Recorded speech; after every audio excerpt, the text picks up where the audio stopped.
Bismillahirrahmanirrahim. Assalamu alaikum dear viewers. This is Sir Saud and you are watching my YouTube channel Saud Solution. Students, मैं आपके लिए आज लेकर आ रहा हूँ एक series Sindh public service commission के टेस्ट पेपर का सलूशन। तो Sindh public service commission pre written examination 2005 ये हैदराबाद में हुआ था, लेक्चरशिप का टेस्ट मैथमेटिक्स का, और 50 सवाल गिवन थे इसमें, जो 9th 10th first year second year BSc part 1 part 2 and MSc से रिलेटेड सवाल थे। तो अब देखते हैं इनका सोल्यूशन। पहले सवाल आपसे पूछा गया अ नंबर 3 मल्टीप्लाई बाय √3 की होल पावर 2/3, इसको सॉल्व करके बताना था। तो आपने इसका सोल्यूशन देखिएगा कि सोल्यूशन में मैंने क्या लिखा कि स्क्वायर रूट को पावर में कन्वर्ट करके सिम्प्लीफाई करूँगा। तो स्क्वायर रूट जो होता है वो पावर हाफ होता है। 3 मल्टीप्लाई बाय 3 की पावर 1/2, पावर से पावर मल्टीप्लाई हो जाएगी, 2 से 2 कैंसिल हो गया। तो यहाँ पर देखिएगा कि नेक्स्ट स्टेप में 3 मल्टीप्लाई बाय 3 की पावर 1/3 आ गई। 1/3 जो पावर होती है किसी भी नंबर की वो क्यूब रूट कहलाता है, और क्यूब रूट को हम जो है लिखने का अंदाज़ ये होता है 3 मल्टीप्लाई बाय स्क्वायर रूट 3 लिखा, पावर 3 बना दिया। अब इसको ऑप्शन से बनाएंगे, ऑप्शन नंबर सी से मैच कर रहा है। इसके बाद क्वेश्चन नंबर 2 की जाने बढ़ते हैं। क्वेश्चन नंबर 2 में देखिएगा a number square root is called dash number. Square root 2 जो है कौन सा नंबर कहलाता है? रैशनल नंबर कहलाता है, रैशनल नंबर कहलाता है या होल नंबर कहलाता है। अब इसकी की देखिएगा, सोल्यूशन में मैंने की डिफाइन की है कि ऑल दोज नंबर, तमाम के तमाम numbers do not have perfect square root. वो तमाम नंबर्स जिनका परफेक्ट स्क्वायर रूट नहीं निकलता आर कॉल्ड इरैशनल नंबर्स कहलाते हैं। तो स्क्वायर रूट 2 हो गया, स्क्वायर रूट नंबर 3 हो गया, स्क्वायर रूट नंबर 5 हो गया, ये तमाम क्या होते हैं आपके पास? इरैशनल नंबर्स होते हैं। तीसरे सवाल की जाने पड़ते हैं। तीसरे सवाल ये कह रहा है हमसे कि a binary number 101.101 is expressed in a number in base 10। Base 10 में इस बाइनरी नंबर को कैसे शो करेंगे? ठीक है, अब यहाँ पर स्क्रीन पे नज़र आ रहा है कि option number B is the right answer, मगर अब पहले इसका सोल्यूशन देखते हैं वो किस तरीके से होगा।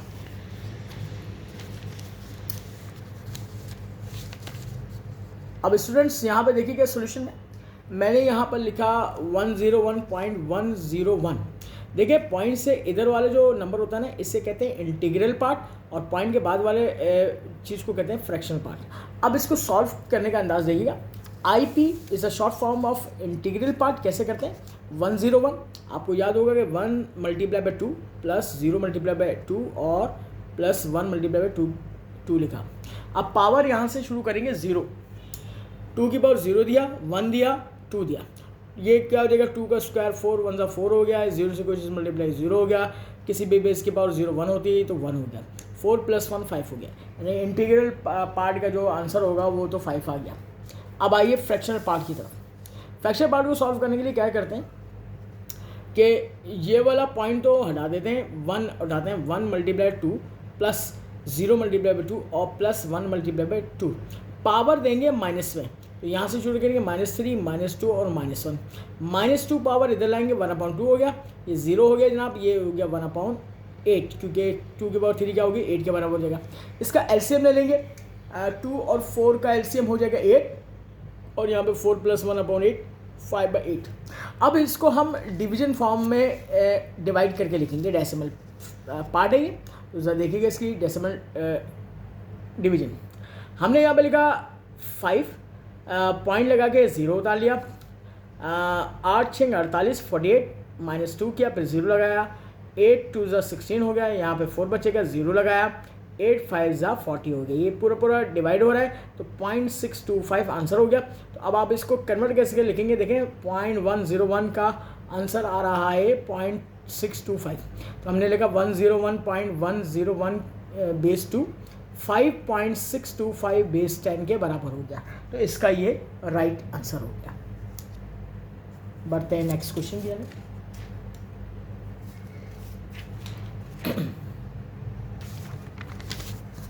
क्वेश्चन नंबर 4 आपको स्क्रीन पे नजर आ रहा है।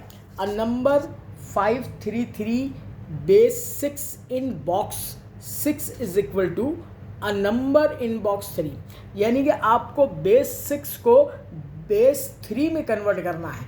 अब किस तरीके से कन्वर्ट करना है, इसको ज़रा इसकी की पॉइंट्स को देखिएगा और से। ये मैंने इसके रूल्स लिख दिए हैं बाकायदा, इसको आप याद करेंगे और प्रैक्टिस भी करेंगे। रूल ये लिखा हुआ है, जिस नंबर का बॉक्स दिया जाए उसको उसी नंबर से मल्टीप्लाई करते हैं और जिस नंबर में तब्दील करना हो उससे डिवाइड करते हैं। इसका मतलब है यहाँ पे देखिएगा बेस 6 को पहले 3 बेस से में तब्दील करने के लिए इसे 6 से ज़रब यानी कि मल्टीप्लाई करना पड़ेगा, फिर जो नंबर आए उससे 3 से तकसीम या डिवाइड करना पड़ेगा। अब ज़रा और से देखिएगा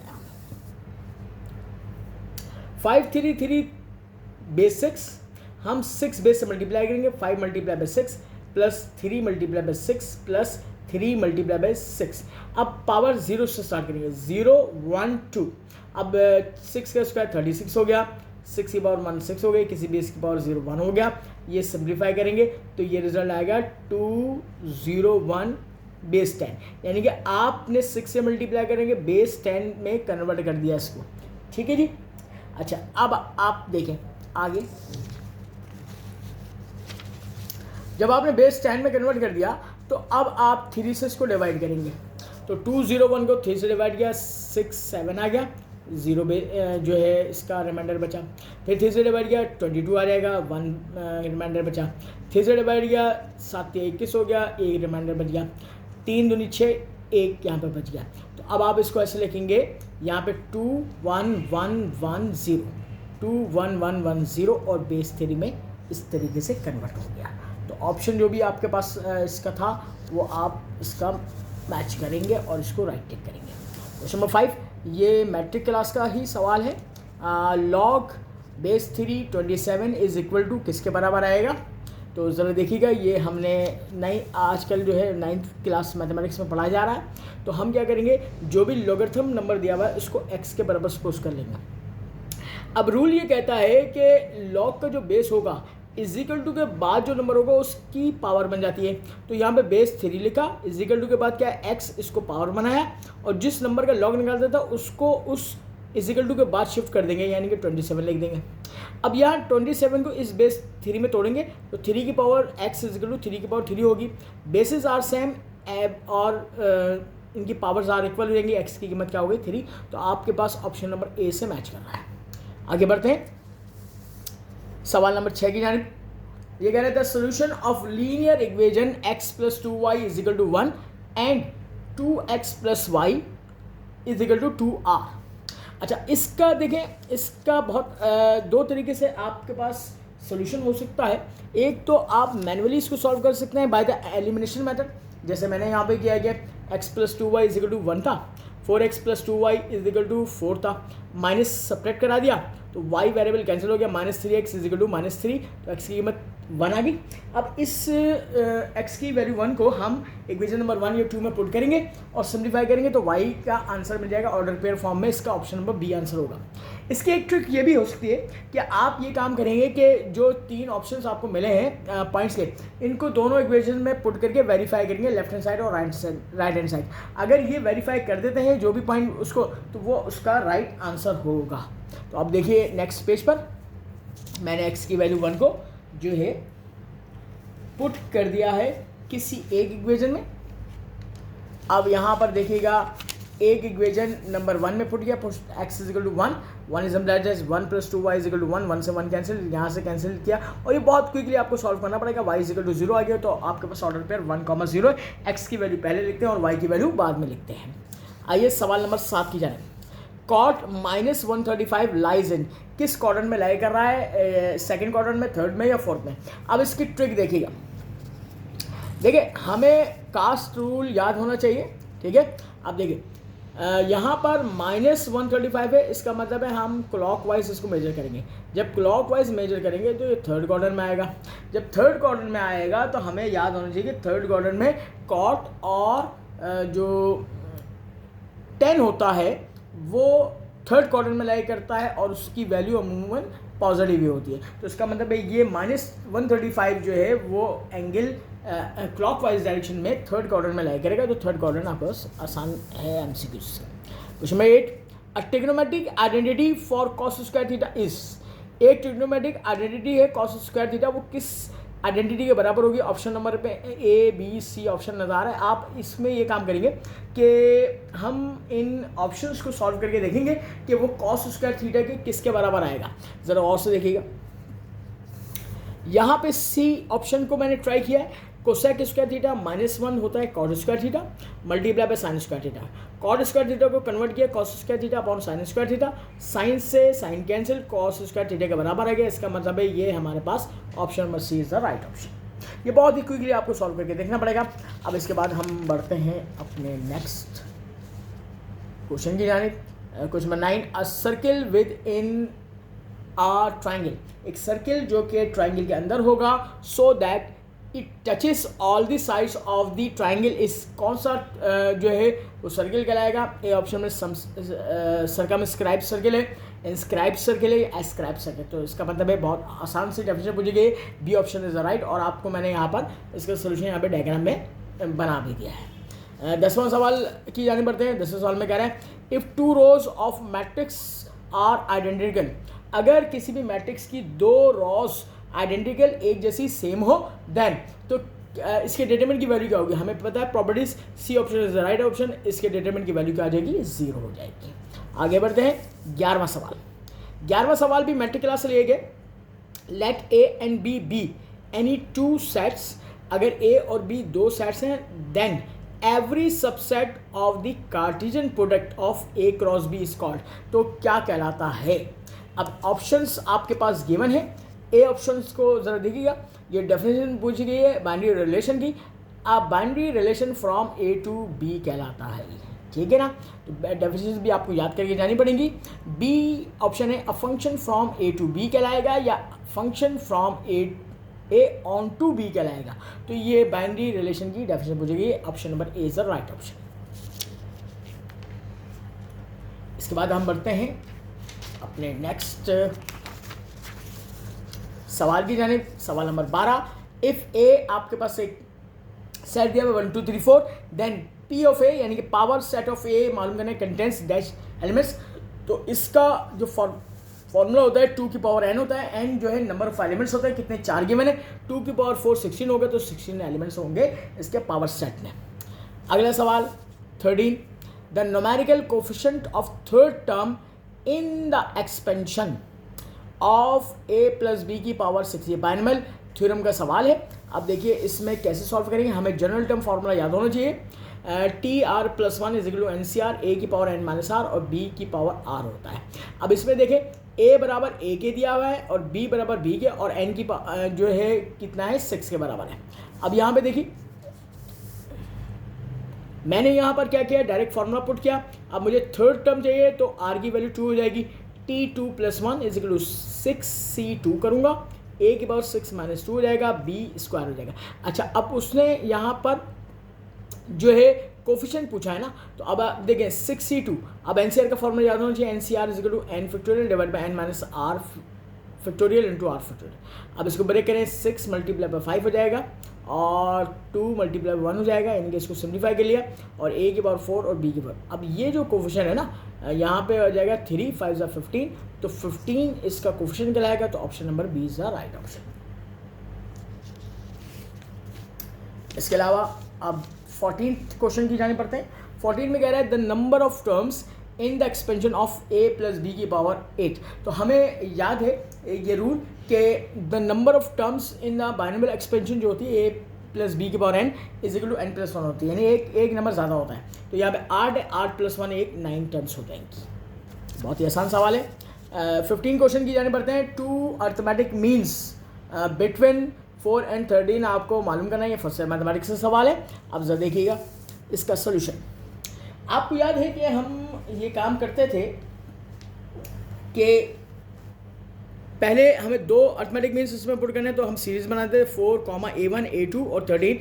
n की कीमत 2 है, क्योंकि जितने मीन पुट करना होता है n की कीमत वो होती है। हमारे पास फॉर्मूला कॉमन डिफरेंस का ये होता है कि d = b - a / n + 1। तो आपने ये यहाँ पर वैल्यूज़, ये पहली वाली a हो गई और ये लास्ट वाली हो गई b। तो आपने 13 - 4 डिवाइड बाई 2 + 1 किया, सिम्प्लीफाई किया, तो यहाँ पे क्विकली 3 हो जाएगा। अब पहला मीन निकालना है, उसका फॉर्मूला होगा a + d। a और d की वैल्यू पता है आपको, आपने रिप्लेस किया, 7 आ गया। a2 क्या हो जाएगा, a + 2d हो जाएगा। 4 + 2 × 3 इज इक्वल टू 10 हो जाएगा। इसका मतलब है आपके पास जो 2 अर्थमेटिक मीन्स आ रहे हैं वो 7 और 10 आ रहा है। ऑप्शन नंबर बी से मैच कर रहा है। तो ये हमारा सवाल कंप्लीट हो गया। अब इसके बाद हम बढ़ते हैं अपने 16th क्वेश्चन की जानिब। 16 क्वेश्चन में कह रहा है कि इफ़ 1, 2, 4 एक सीक्वेंस दी हुई है आर इन जीपी में दिया हुआ है, देन 32 इज इट्स टर्म। कौन सी टर्म होगी इसमें? 9 टर्म हो गया, 11 हो गया, 6 टर्म हो गया। अब इसका सोल्यूशन देखिएगा, ये भी फर्स्ट मैथमेटिक्स का सवाल है। ए फर्स्ट टर्म जो है 1 के बराबर है, कॉमन रेशो जीपी है तो कॉमन रेशो होगा। सेकेंड टर्म को आप फर्स्ट टर्म से डिवाइड कर दो, 2/1 इज इक्वल टू 2 हो जाएगा। टीएन लास्ट टर्म आपके पास जो है 32 है, क्योंकि वो पूछ रहा है कि आपके पास 32 कौन सी टर्म होगी, तो एन आपको फाइंड आउट करना है। तो आपका जीपी का formula T N is equal to A R की पावर एन माइनस 1 है। टी एन की जगह 32 रखा आपने, ए की जगह 1 रखा, आर की जगह 2 रखा, एन माइनस 1। तो देखिए भाई 32 को हम बेस 2 में तोड़ लेंगे, 2 की पावर 5 इज इक्वल टू 2 की पावर एन माइनस 1। जब हमें पता है कि बेसिस आर सेम तो power R equal 5 is equal to N minus 1, -1 इधर शिफ्ट करेंगे, एन इज इक्वल टू 6 आपके पास आंसर हो जाएगा, और ये 6 option C is the right option. आगे बढ़ते हैं 17वां सवाल। The discriminant of a quadratic equation is greater than 0। जब किसी क्वाड्रेटिक इक्वेशन का डिस्क्रिमिनेंट जो लेंगे वो अगर ग्रेटर देन 0 होगा, the roots of the equation are क्या होंगे? रियल एंड अनइक्वल होंगे, कॉम्प्लेक्स एंड अनइक्वल होंगे, या इक्वल होंगे? तो हमें ये प्रॉपर्टी याद है, ax² plus bx plus c equal to 0 quadratic equation होती है। ये डिस्काउंट होता है b² minus 4ac greater than 0 होगा, पॉजिटिव आएगा, तो इसका मतलब है रियल एंड अनइक्वल होगा। ए ऑप्शन से right option first year mathematics का सवाल है। आगे चलते हैं, सवाल नंबर 18 की जाने पड़ते हैं। अ लीनियरली इंडिपेंडेंट सेट्स, ये वेक्टर स्पेस से सवाल लिया गया।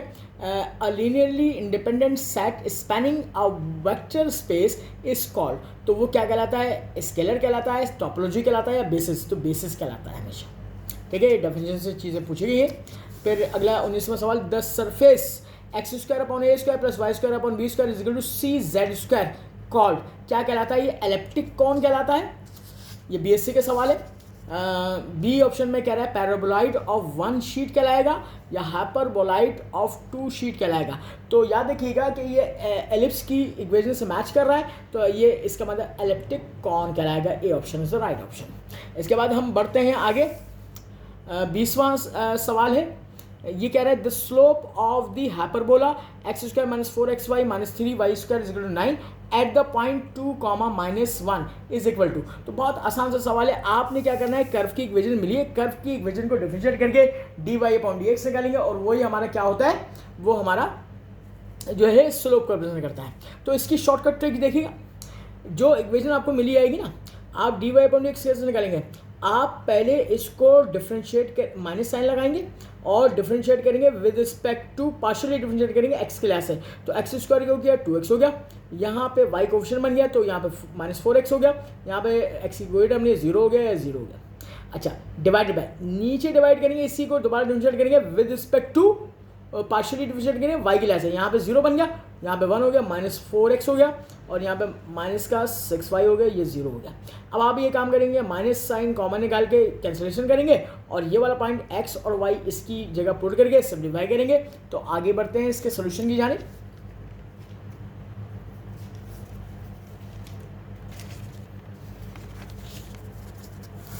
यहाँ पे देखिएगा मैंने क्या किया है, वही माइनस साइन कॉमन निकाला, 2 कॉमन निकाला, कैंसिलेशन किया, उसके बाद जो भी बचा मैंने x की जगह 2 पुट किया और y की जगह -1 पुट किया, सिंप्लीफाई किया। तो मैंने यहाँ पे स्लोप जो ऑब्जर्व किया है वो 4 के बराबर आएगा, तो अपने ऑप्शन से मैच कर लिया। आगे बढ़ते हैं 21वां सवाल। Radius of the circle x² plus y² minus 6x plus 8y minus 24 is equal to 0 is equal to किसके बराबर आएगा? तो ये बहुत ही आसान सवाल है, सेकेंड ईयर मैथमेटिक्स का सवाल पूछा गया। इसमें आपने क्या करना है, x² plus y² minus 6x plus 8y minus 24 is equal to 0। तो आप इसकी जनरल फॉर्म से कंपेयर करेंगे, x² plus y² plus 2gx plus 2fy plus c is equal to 0। यहाँ पे देखें 2g बराबर हो जाएगा -6 के, 2f बराबर हो जाएगा 8 के, और c बराबर -24।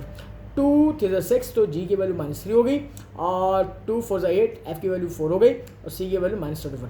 फॉर्मूला याद कर लीजिएगा, r is equal to under root g² plus f² minus c। आपने g की वैल्यू और f और c की वैल्यू डाली, सिम्प्लीफाई किया, 49 आया, और रेडियस किसके बराबर हो गया 7, और ऑप्शन नंबर c से मैच कर रहा है। इसके बाद हम बढ़ते हैं अपने नेक्स्ट क्वेश्चन की जानिब। 22 में कह रहा है volume of tetrahedron whose vertices are 0,1 2 3 0 1 4 3 6 and 2 3 2 किसके बराबर होगा? अब देखें, इसका क्विक जो आंसर का सोल्यूशन होगा वो ऐसे होगा कि पहले वाले पॉइंट को ए बी सी और डी आप सपोज कर लेंगे। आप पहले ए बी फ्री वेक्टर निकालेंगे। ए बी निकालने के लिए क्या करते हैं कि बी वेक्टर पहले लिखते हैं, माइनस ए वेक्टर बाद में लिखते हैं। माइनस कर देंगे, एक्स एक्स से माइनस होगा, वाई वाई से होगा और जेड जेड से, ये आपको आता ही है। फिर ए सी निकालेंगे, तो ए सी निकालने के लिए सी पहले रखेंगे, माइनस ए करेंगे, तो एक्स एक्स से और वाई वाई और जी जी से माइनस हो जाएगा। फिर ए डी निकालने के लिए आप क्या करोगे कि डी पॉइंट पहले रखोगे और माइनस ए बाद में रखोगे, यहाँ से माइनस किया तो ये आ गया।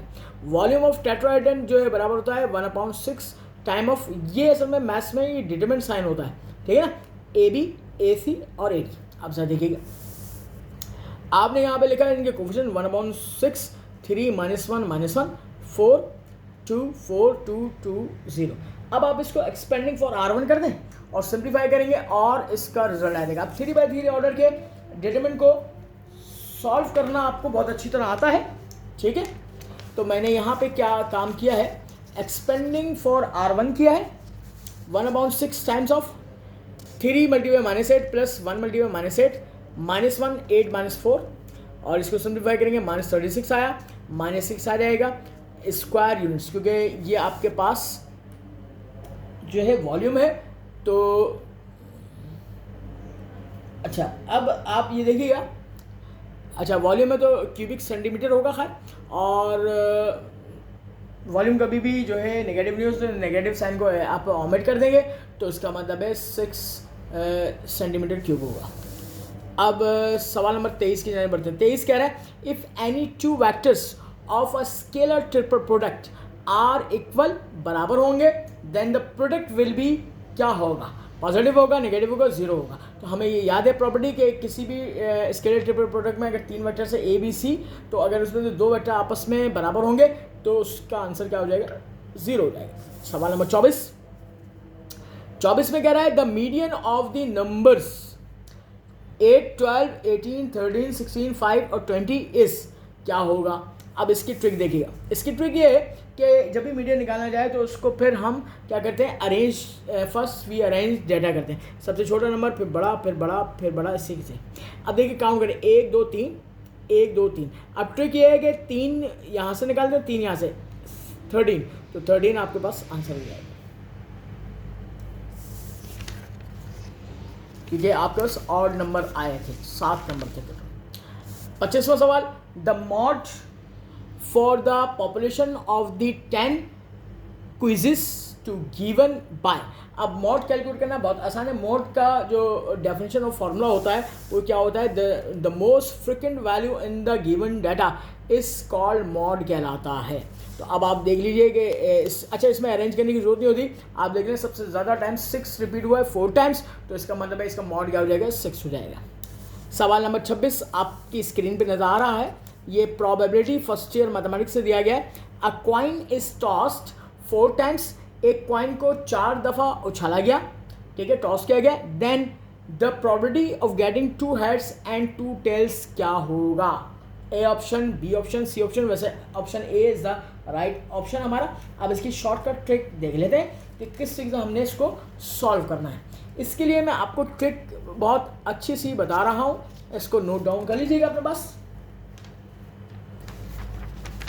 देखिए शॉर्टकट, जब भी आपको 4 कॉइन्स जो है टॉस करने के लिए कहा जाएगा तो आप एक फॉर्मूला याद कर लीजिए, 11 की पावर 4 11 की पावर 4 14 6 4 1 के बराबर है। टॉसिंग 4 कॉइन्स, यानी कि इतना बड़ा सैम्पल स्पेस बनाने की जरूरत है, इससे हमने ये ट्रिक याद करनी है। 11 की पावर 4 14 6 4 1 के बराबर होता है, सैम्पल स्पेस 2 की पावर 4 16 होता है, तो इतना बड़ा बनाने की जरूरत है। अब आपने क्या काम करना है, करना यह है कि जो नंबर आया 1 4 6 4 1, इसको आप ऐसे लिखेंगे, गैप देखिए 1 4 6 4 1। फिर आप क्या करेंगे कि आप हेड के लिए या हेड का निशान बनाएगा, इसके लिए इसकी नंबरिंग शुरू करेंगे, स्टार्ट करेंगे 0 से 1 2 3 4 और यहाँ से स्टार्ट करेंगे आप सीधे हाथ से, तो उल्टे हाथ से आपने हेड को देना है और सीधे हाथ से टेल को देना है, यहाँ से 0 1 2 3 4 करना है। अब जरा देखिए वो कह रहा है कि आपने प्रॉपर्टी मालूम है 2 हेड और 2 कॉइन्स की, तो आप ज़रा देखिएगा कि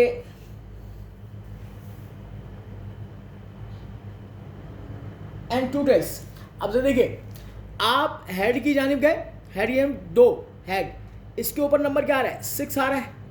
अच्छा टेल की जानिब चले, 2 टेल क्या आ रहा है 6 के बराबर आ रहा है, तो ऊपर आपने 6 कर दिया और टोटल सैंपल स्पेस नीचे कितना होता है 16 होता है। 6 को 16 से डिवाइड सिंप्लीफाई करेंगे 3/8, तो इसका मतलब है आपका ऑप्शन नंबर ए जो है सही ऑप्शन है। ये शॉर्टकट ट्रिक थी। अब आइए आगे जानिब 27वां सवाल। 27वें सवाल में कह रहा है F of X is equal to X divided by modulus of X is discontinuous at X is equal to किसके बराबर 0 के बराबर 1 और -1। तो ग्राफ ऑफ मॉडुलस एक्स क्या होता है, ये डिसकंटिन्यू होता है 0 पे, तो 0 पे डिसकंटिन्यूअस हो जाएगा। बहुत ही आसान सा सवाल है। इसके बाद नेक्स्ट क्वेश्चन की जानिब बढ़ते हैं। जनाब ये सवाल एमएससी लेवल का है और ऑपरेशन रिसर्च का सवाल है ये, सॉरी ये आपके पास सवाल है बीएससी का, ग्रुप से रिलेटेड है। The product of 2 cyclic permutation will be, A option में कह रहा है मस्ट बी अ साइक्लिक होगा, need not be a cyclic होगा, ये must not be a cyclic होगा। तो अब इसका सोल्यूशन देखिएगा। The product of 2 cyclic permutation need not to be a cyclic permutation, ठीक है, साइक्लिक परमुटेशन नहीं होता, तो option number B is the right option. इसके बाद सवाल नंबर 29 की जाने पड़ते हैं। If G is a group, एक जी ग्रुप है, then A of G the set of automorphism of G is a, क्या होगा, फील्ड होगा, रिंग होगा, या ग्रुप होगा, तो वो ग्रुप होगा। इसके बाद अगला सवाल हम की जाने बढ़ते हैं। सवाल नंबर 30 कह रहा है in stochastic matrix is regular then it, A option must be ergodic होगा, ठीक है। और नेक्स्ट उसमें जाएंगे तो वैसे option number A is the right option, must be a ergodic, और ऑप्शन नंबर बी और सी हम देख लेते हैं। ये तमाम थ्योरेटिकल सवाल पूछे गए। B must not be ergodic होगा और आपके पास, तो आपके पास यहाँ पर A option is the right option. 31 देखिएगा, an open sphere in a metric space X is an क्या कहलाता है, क्लोज सेट कहलाता है, सेमी क्लोज सेट कहलाता है, ओपन सेट कहलाता है। तो N open sphere in a metric space X is open set कहलाता है। ये मैट्रिक स्पेस से सवाल लिए गए हैं, एमएससी लेवल का सवाल है ये। The idea of matric space was given by, matric space theory को किसने इजाद किया था या दिया था, तो ये 3 साइंटिस्ट के नाम गिवन है। तो ये एम फ्रेचिट था साइंटिस्ट जिसने ये आइडिया पेश किया था और डेवलप की थी इस थ्योरी को। इसके बाद अगला सवाल है a finite subset of a metric space X, metric space X जो है वो किसके बराबर होगा, may have a limit point होगा, या can not have a limit point होगा, या मस्ट हैव लिमिट पॉइंट होगा। तो option number B is the right option. इसके बाद next question 34, minimisation programmes are converted into maximisation. जब हम मिनिमाइजेशन प्रोग्राम को मैक्सिमाइजेशन में कन्वर्ट करते हैं प्रोग्राम्स में by multiplying the objective function, by किस चीज़ से मल्टीप्लाई करते हैं, यूनिट मैट्रिक्स से करते हैं 1 से या -1 से, तो -1 से करते हैं। इसके बाद 35, a quadratic program is a mathematical program in which each constant is, क्या होगा, लीनियर होगा, नॉन लीनियर होगा, या मे बी लीनियर होगा या नॉन लीनियर होगा, तो नॉन लीनियर होगा। क्वाड्रेटिक प्रोग्राम में जो है आपके पास कांस्टेंट क्या होने चाहिए, नॉन लीनियर होने चाहिए। 36, in the theory of queues the queue discipline notation FCFS means किसके बराबर होता है, फर्स्ट काउंट फर्स्ट सर्व होता है, या फिर आपके पास ये आपके पास ऑपरेशन रिसर्च का सवाल है। या बी ऑप्शन है फर्स्ट कम फर्स्ट सर्व्ड होता है, या C last count first served होता है। तो B option is the right, first come first served. 37 सवाल की जाने बढ़ते हैं। 37 में कह रहा है a kernel K S of T is called separable if it can be expressed as a sum of a finite number of terms, या product of finite number of terms होगा, या नन ऑफ अबव होगा। तो इसका मतलब A option is the right, a sum of a finite number of terms. ठीक है, note देखें, ये आपके पास इंटीग्रल इक्वेशन का सवाल है, ये वाला सवाल। ठीक है, 38 की बात हो रही है। An integral equation is an equation in which an unknown function appears under one or more integral sign. Integral sign होता है उसमें, या रेडिकल साइन होता है, या नन ऑफ दीज होता है। तो ये इंटीग्रल इक्वेशन के सवाल है, इंटीग्रल साइन होगा। आगे बढ़ते हैं। कह रहे two functions are called orthogonal, दो फंक्शंस जो है ऑर्थोगोनल कहलाएंगे इफ देयर इनर प्रोडक्ट क्या होगा, 1 होगा, -1 होगा, 0। तो इनर प्रोडक्ट में उनका यानी ऑर्थोगोनल का मतलब परपेंडिकुलर होता है और वो 0 होगा। डेरिवेटिव ऑफ ए की power x with respect to x क्या होगा, ये शॉर्टकट ट्रिक देखिएगा, ये फॉर्मूला याद होना चाहिए हमें। a ln x होगा, a की पावर x ln x होगा, या x ln a होगा। तो डेरिवेटिव का फॉर्मूला d/dx, a की पावर x बेस क्या होता है, a की पावर x ln a होता है। Option number B is the right option. 41 के जाने पड़ते हैं। F of X is equal to modulus of X plus modulus X minus 1 for X is equal to 1 and X is equal to 0 इस क्या होगा, drivable but not continuous होगा, या continuous होगा बट नॉट ड्राइवेबल होगा, और C option है continuous and drivable होगा। तो सोल्यूशन मैंने क्या लिखा है यहाँ पर, ये फंक्शन याद रखिएगा। इस कंटिन्यूस होता है बट नॉट ड्राइवेबल होता है एक्स इक्वल टू 1 और एक्स इक्वल टू 0 पर। तो option number B is the right option. अब हम बढ़ते हैं 42 क्वेश्चन की जाने। 42 क्वेश्चन में कह रहा है number of ways in which we can select a set of 6 books from 9 different books. तो ये कॉम्बिनेशन का सवाल है और देखिएगा बहुत आसान सी चीज़ है। मैं आपको उसके शॉर्टकट ट्रिक दे रहा हूँ। n इज इक्वल टू 9 हो गया जनाब, और r सिलेक्शन क्या हो गया, 6 हो गया। आप ये भी काम कर सकते हैं कि डायरेक्ट NCR का formula n factorial divide by n minus r factorial और r फैक्टोरियल कर सकते हैं। अब हम ये काम करते हैं कि ये वाला फॉर्मूला हम याद कर लेंगे। NCR बराबर होता है NCn माइनस r। तो देखिएगा NC6 को मैं ऐसे लिख सकता हूँ NCn माइनस r, यानी कि 9 माइनस 6 9 माइनस 6 3 हो गया, ये कम हो गया। अब आप इसको देखें n factorial divide by n minus r factorial और r फैक्टोरियल के सिंप्लीफाई करेंगे 84 वेज होगा और ये 84 से मैच कर जाएगा। तो इसको ट्रिक को याद देखिएगा। 43 if C denotes combination and P denotes permutation, then if n multiply by C42 is equal to P42 के बराबर है, देन वैल्यू ऑफ n किसके बराबर होगी। तो इसके लिए आप इसको सिंप्लीफाई करेंगे। n ये NCR की फॉर्म में लिखेंगे 4C2 is equal to 4P2, ये NPR और NCR का फॉर्म में। इसको सॉल्व करें 4 फैक्टोरियल डिवाइड बाय आपके पास n माइनस r, 2 फैक्टोरियल हो जाएगा डायरेक्ट, और 2 फैक्टोरियल, और ये 4 फैक्टोरियल डिवाइड बाय 2 फैक्टोरियल, 2 से 2 कैंसिल हो गया। इसको सिंप्लीफाई करेंगे और हमारे पास n का वैल्यू आ जाएगा। देखिए यहाँ पर सिंप्लीफाई किया हमने तो n/2 इज इक्वल टू 1 हो गया, तो n इज इक्वल टू 2 आपके पास राइट ऑप्शन हो गया। 44 MCQs, the dimension of omega T, ये ओमेगा है, ओमेगा टी इन साइन ओमेगा टी इस किसके बराबर होगा। तो ये याद देखिए BSc का सवाल है, ये डायमेंशन लेस होगा हमेशा, याद देखिएगा। सवाल नंबर 45, the tendency of force to turn a body about a point, जब भी हम एक पॉइंट के हिसाब से एक बॉडी को मूव करते हैं, टर्न करवाते हैं, तो वो मोमेंट प्रोड्यूस करता है। इम्पल्स और इनर्शिया इसके ऑप्शंस है, मगर मोमेंट की डेफिनेशन पूछी गई है।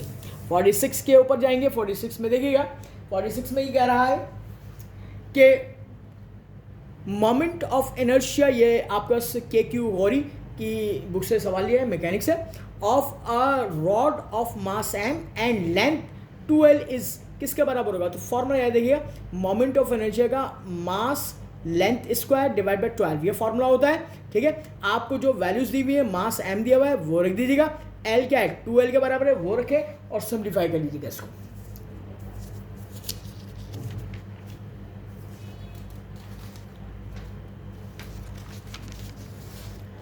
अब देखिए यहाँ पे फॉर्मूला में मैंने पुट किया m 2L का स्क्वायर, ये 4L स्क्वायर हो गया, 4 12 हो गया, तो mL स्क्वायर अपॉन 3 इसका मोमेंट ऑफ इनर्शिया हो गया।